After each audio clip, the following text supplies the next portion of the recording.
Software को open करने के बाद आपको लॉगिन की पूछी जाएगी। करेक्ट लॉगिन की एंटर करने के बाद आप सॉफ्टवेयर की मेन स्क्रीन पे आ जाओगे।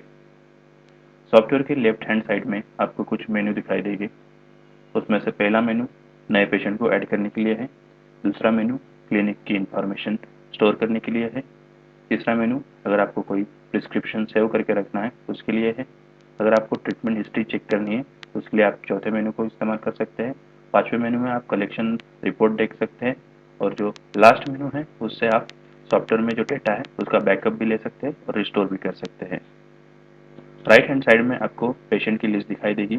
अगर आपको पेशेंट के नाम से अगर सर्च करना है, सरनेम से अगर सर्च करना है, एड्रेस, यूआईडी और मोबाइल नंबर से, तो आप यहाँ से उसको सर्च कर सकते हैं। फॉर एग्जांपल मैं अभी सरनेम से सर्च कर रहा हूँ और इस पेज को फिर से रिफ्रेश करने के लिए आप इस आइकॉन पर क्लिक कर सकते हैं। अगर किसी पेशेंट के डेटा को एडिट करना है तो आप इस पेंसिल के आइकॉन पर क्लिक कर सकते हैं। अगर किसी पेशेंट को डेटा को डिलीट करना है तो आप डिलीट आइकॉन पर क्लिक कर सकते हैं।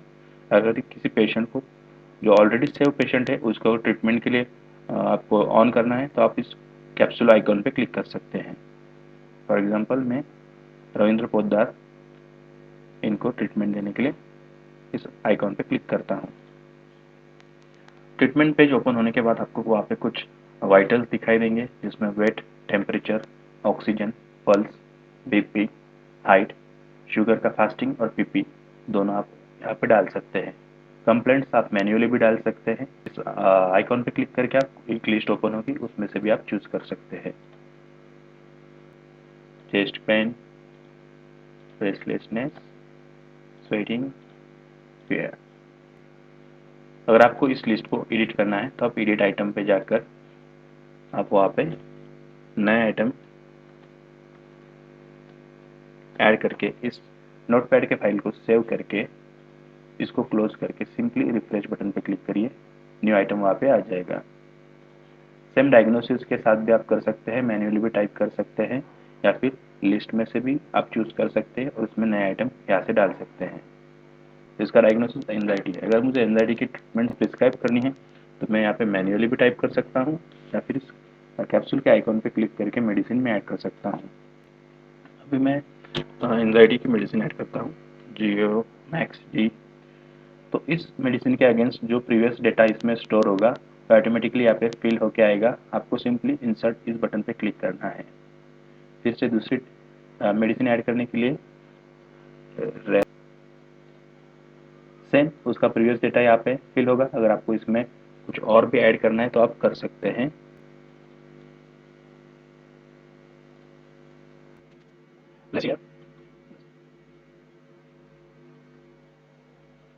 तो वन बाय वन टैबलेट आप इस प्रकार से ऐड कर सकते हैं। अगर आपके पास फ्रिक्वेंटली किसी डायग्नोसिस के पेशेंट अगर आते हैं तो आप ऑलरेडी ऐसी कोई प्रिस्क्रिप्शन सेव करके रख सकते हैं। अगर आपको उस डायग्नोसिस का पेशेंट अगर आपके सामने बैठता है तो बार बार मेडिसिन ऐड करने के बजाय आप सिंपली उस प्री सेव्ड प्रिस्क्रिप्शन पे क्लिक करके वो प्रिस्क्रिप्शन यहाँ पे पेस्ट कर सकते हैं। फॉर एग्जांपल मैंने इस मेन्यू में जाके एंजाइटी के लिए ट्रीटमेंट ऑलरेडी सेव करके रखी है।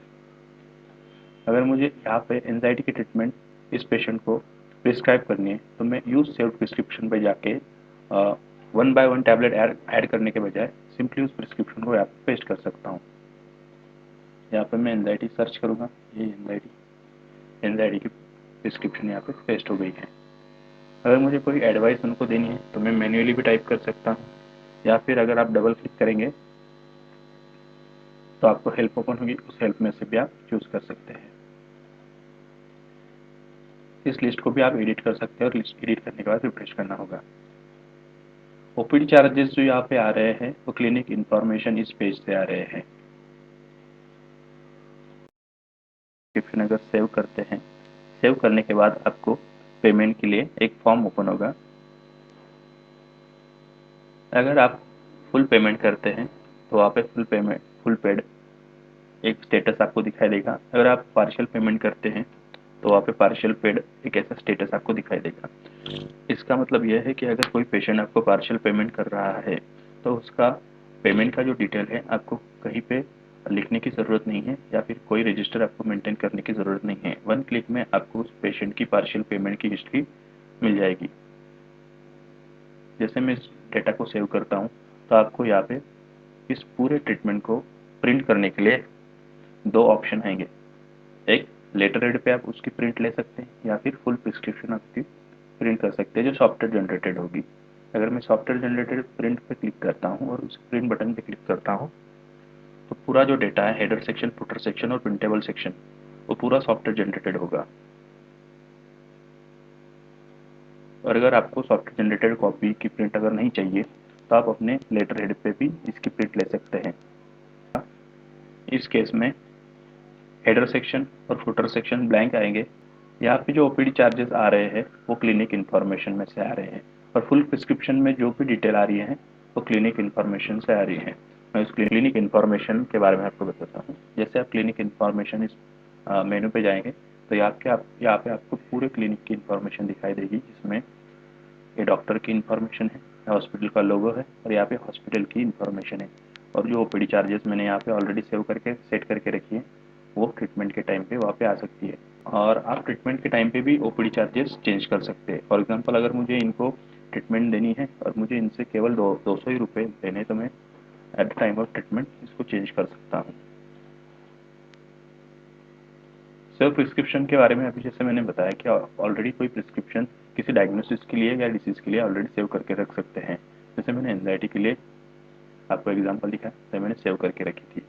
ऐसे ही मैं अगर किसी कफ के लिए अगर मुझे करनी है तो मैं आपको दिखाता हूँ। फॉर एग्जांपल कफ कफ के लिए मैं एक सिरप देता हूँ जिसको मैं नाम दूंगा बेनेट्रिल।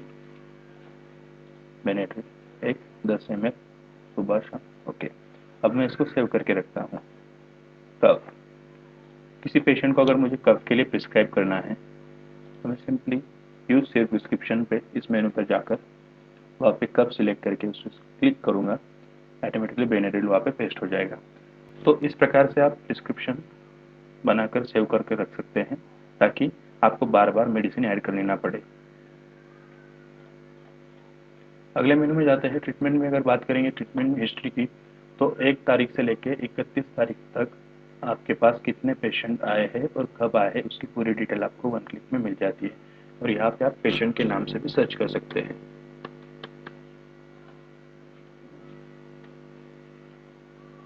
और उस दिन आपने कौन सी ट्रीटमेंट दी थी उसे अगर आपको देखना है तो इस पेंसिल पे क्लिक करिए, या फिर नई ट्रीटमेंट देनी होगी तो आप इस कैप्सूल आइकॉन पे क्लिक करिए।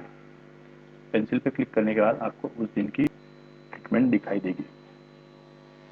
सेम आप कलेक्शन रिपोर्ट भी देख सकते हैं। कलेक्शन रिपोर्ट में आप 1 तारीख से लेकर 31 तारीख तक की पूरी आपकी कलेक्शन रिपोर्ट आपको यहाँ पे दिखाई देगी।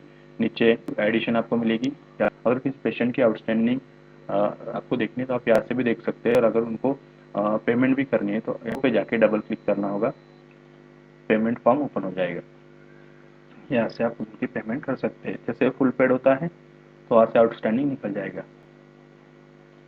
सॉफ्टवेयर का बैकअप लेने के लिए आप इस मेनू का इस्तेमाल कर सकते हैं, और पुराना अगर कोई बैकअप है उसको रिस्टोर करना है तो आप इस मेनू का इस्तेमाल कर सकते हैं। न्यू पेशेंट जब आप ऐड करोगे तो पुराने पेशेंट की यूआईडी के हिसाब से ही नया पेशेंट का यूआईडी वहाँ पे ऑटोमेटिकली जनरेट होता है। अगर आपको अपना कस्टम यूआईडी आपको यहाँ पे चाहिए होगा तो आप वो भी कर सकते हैं। फॉर एग्जांपल क्लिनिक के नाम से JBC जय बालाजी क्लिनिक 0001, इस हिसाब से मुझे अभी सारे यूआईडी मुझे चाहिए। पूर्णा नगर से आए हैं सेव। अभी JBC 0001 सेव हो गया है। जब मैं नया पेशेंट ऐड करूंगा तो ऑटोमेटिकली अगली एंट्री आपकी कस्टम एंट्री ही होगी। तो आप कस्टम यूआईडी भी यहाँ पे सेट कर सकते हैं।